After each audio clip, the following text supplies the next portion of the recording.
فرقان حمید میں اللہ کریم نے فرمایا ہے کہ وَإِلَٰهُكُمْ إِلَٰهٌ وَاحِدٌ، فرمایا تمہارا معبود ایک ہی معبود، لا الہ الا، اس کے سوا کوئی عبادت کے لائق نہیں ہے۔ وہ الرحمن الرحیم، بڑا ہی مہربان ہے اور نہایت ہی رحم کرنے والا ہے۔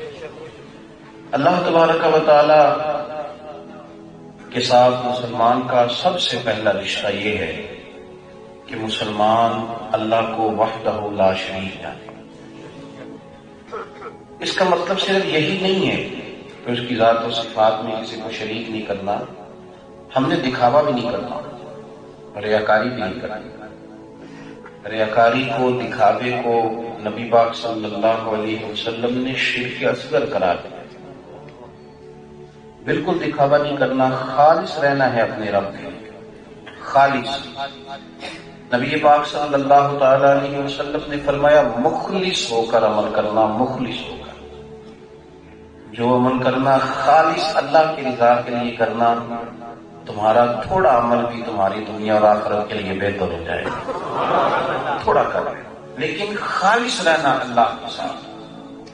بہت سارے معاملات کے اندر ہم بڑی محنت کرتے ہیں، ٹھنڈے پانی سے وضو کیا، صبح بڑی مشکل سے گرم بستر سے باہر آئے، لیکن اگر دو چار لوگوں کو بتا دیا کہ میں بڑا پکا نمازی ہوں تو اس کی کیا ضرورت تھی؟ اتنی محنت کر کے نماز پڑھی اور پھر اس میں ریاکاری ڈال دی۔ کتنے شوق کے ساتھ ہم نے محفل سجائی تھی، کسی کو بلایا تھا، نعت خوانی کی تھی، لیکن وہ فوری طور پر اس کی فوٹو کھینچ کے، یعنی محفل میں جانے کی بھی ہم نے فٹافٹ چلانے کی کوشش کی تاکہ پتہ چلے میں نیک نیک کام کرتا ہوں۔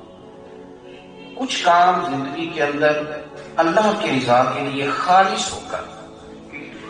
اعلیٰ حضرت بریلوی رحمۃ اللہ علیہ سے کسی نے پوچھا کہ حضور میں بے سکون بڑا رہتا ہوں، تو آپ نے فرمایا کسی مسلمان کے ساتھ اچھا سلوک کر اور اسے پتہ نہ چلے اس کے ساتھ اچھا سلوک کون کرتا ہے، یعنی پیچھے چھپ کے کسی کے ساتھ نیکی کر، اللہ تیرے دل کو سکون عطا فرمائے۔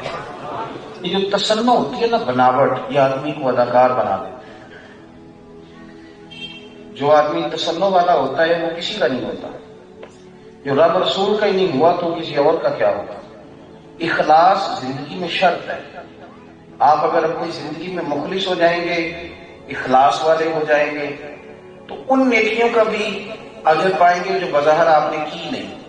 بخاری مسلم میں حدیث ہے، نبی پاک صلی اللہ علیہ وسلم نے فرمایا کچھ لوگوں کو اللہ قیامت کے دن فرمائیں گے جاؤ اور تم نے حج کیا تھا تو میں تمہیں جنت دیتا ہوں۔ تو بندے رو پڑیں گے، عرض کریں گے مالی غریب لوگ تھے، ہمارے پاس تو کرایہ ہی نہیں تھا، وسائل ہی نہیں تھے، ہم نے تو حج نہیں کیا۔ تو اللہ فرمائے گا جب حاجی جاتے تھے تو دل تڑپتا تھا نا، تمہارے اندر سے آوازیں اٹھتی تھی نا کہ یا اللہ توفیق دے، تم روتے تھے نا۔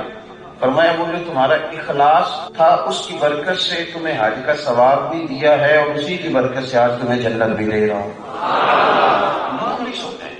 اگر آپ لوگوں کو راضی کرنے کے چکر میں پڑیں گے تو بھائی کس کس کو راضی کریں؟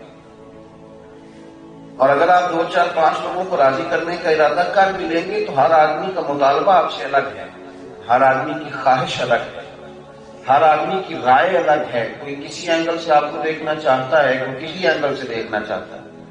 تو اپنے آپ کو دنیا داروں کو دکھانے کے لیے سنوارنے کی ضرورت کیا ہے؟ کوشش کریں کہ ہم اپنا آپ سنواریں، اس لیے کہ اللہ ہمیں دیکھے اور اللہ کے پیارے رسول نظر کرم فرمائے۔